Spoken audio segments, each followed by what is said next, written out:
നമസ്കാരം, ഞാൻ ധനേഷ് മുരളി. നമ്മൾ ഇന്ന് വീഡിയോയിൽ ചർച്ച ചെയ്യുന്ന ഒരു വിഷയം പ്രവാസികളെ പറ്റി തന്നെയാണ്.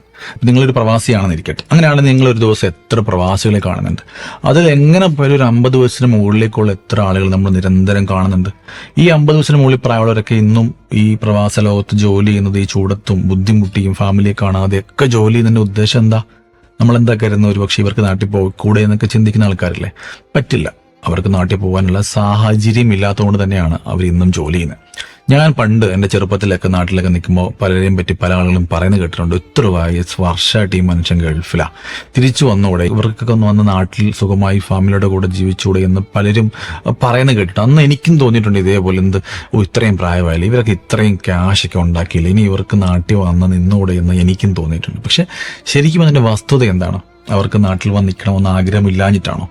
അല്ലെങ്കിൽ മക്കളുടെ കൂടെ, ഫാമിലിയുടെ കൂടെ, അല്ലെങ്കിൽ നാട്ടുകാരുടെ കൂടെ, അല്ലെങ്കിൽ നാട്ടിലുണ്ടാകുന്ന ആഘോഷങ്ങളുടെ കൂടെ ഒക്കെ ജീവിക്കണമെന്ന് താല്പര്യമില്ലാഞ്ഞിട്ടല്ല. പക്ഷെ നാട്ടിൽ വന്നാൽ എങ്ങനെ ജീവിക്കുമെന്നൊരു ചോദ്യമുണ്ടല്ലേ. ഒരു സാമ്പത്തികം വേണമല്ലോ എന്തായാലും. അല്ലെങ്കിൽ മക്കളുടെ പഠിത്തമുണ്ട്, അല്ലെങ്കിൽ മക്കളുടെ കല്യാണമുണ്ട്, ഹോസ്റ്റൽ ഫീസ് ഉണ്ട്, അങ്ങനെ പല കാര്യങ്ങളുമായിട്ട് ബന്ധപ്പെട്ട് നമ്മൾ ഇങ്ങനെ ലോക്കായി കിടക്കുന്ന ആളുകളാണ് ശരിക്കും പറഞ്ഞാൽ ഒരു ഭൂരിഭാഗം ഈ 50 വയസ്സിന് മുകളിലേക്കും പ്രവാസിയായിട്ട് ജീവിക്കുന്ന ഭൂരിഭാഗം ആളുകളും.